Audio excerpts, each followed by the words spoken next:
So here's an interesting one, and I don't really like the wording on it, but I'm going to ask it anyway. Bo Bichette will make $300+ million on his next contract with the Jays. Do we know he's coming back? Yeah, No, I'll know guy. If you're putting the qualifier as with the Blue Jays, I'll know guy that one. Yeah. I'm not even sure he makes $300 million. Baseball's interesting, though. Like, he does play a premier position at shortstop, but how many teams are going to view him as a shortstop moving forward? That's the question. Him and his representatives, clearly, they've told, it's been noted here in Toronto, he wants to remain in the middle of the diamond at the shortstop position. But going forward, you go into free agency, how many teams are going to pay you that way? I'm not sure. I'm a no guy on that one. Seems a tad high. Yeah. I still am probably leaning towards him still leaving than staying. But I am curious, like, if they find success this year and they go on a deep run, will that change Bo's mind? Because it felt like he was ready to move on. Like, it seems like he was ready to go. I just think with him, market value is market value, and if the Jays don't want to pay that, then he's out. Oh, no doubt about it. I mean, that's a possibility. Look, he's kind of flip-flopped, right? Last year, it sounded like he wanted to be anywhere but Toronto long-term. This year, you've heard some interviews he's given where he's been saying it's going to be very tough to leave because he's always had this connection with Vladdy, and he's always wanted to see it through to a World Series in Toronto. So who knows? But look, his market value is going to be high because if you take out last year and just chalk that up to injury, which it largely was, I mean, you look at this guy's led the MLB in hits in 2021 and 2022. He was right up there in 23. He's back up there again this year, I think, in the top 5 in hits. All this guy does is hit. I mean, he knows how to hit. Right this year, he's on a pretty good power pace with 12 home runs. So he's back. In other words, he's back in a contract year. He's going to have suitors because, to your point, Al's brother, he plays a premium position, if not at a premium level defensively. And so the Blue Jays are going to have to pay. I don't know. $300 million sounds like it might be about right. I mean, you think? Well, it could be. Well, how many years is that? I don't know. There'd be a lot of years. Yeah, Like the AAV won't be. He's going to come in 25 or 30, right?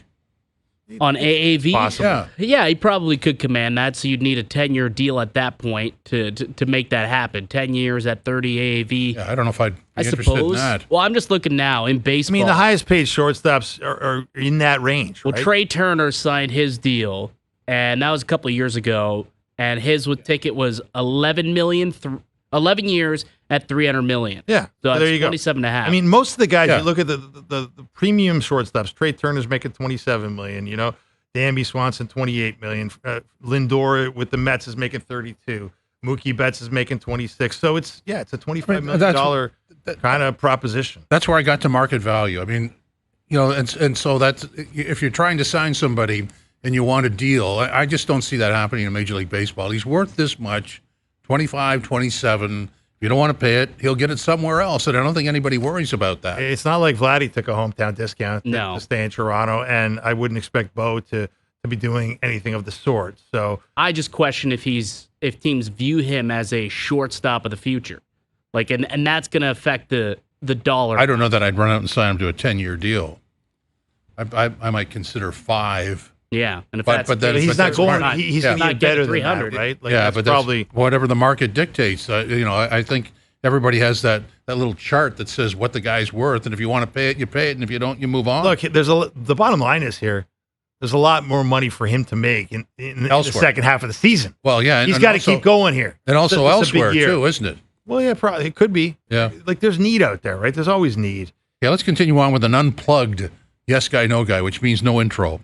John Schneider should be in the lead for Manager of the Year. Ooh. Tony Hinch is going to be up there.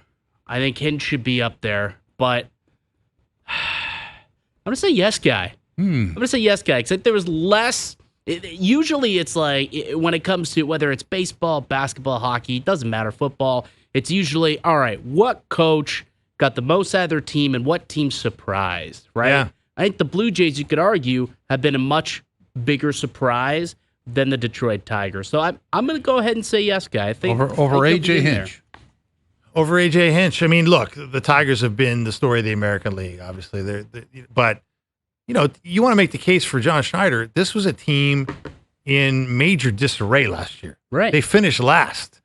people in this town were writing this team off. We were talking about how there was no chemistry in the locker room. We were talking about it was a team run by spreadsheets, and the fallout from the Barrios incident in 2023 had carried into 2024 and really hurt the team and hurt the morale and hurt the feeling between the front office and the manager's office and the clubhouse. So there was dysfunction there, and for whatever reason, and I think John Schneider's a big reason, they've patched that up. And we've been hearing, what have we been hearing out of the locker room? The lines of communication are more clear now. They're more open. They're treating people, with a human touch rather than a computer's touch.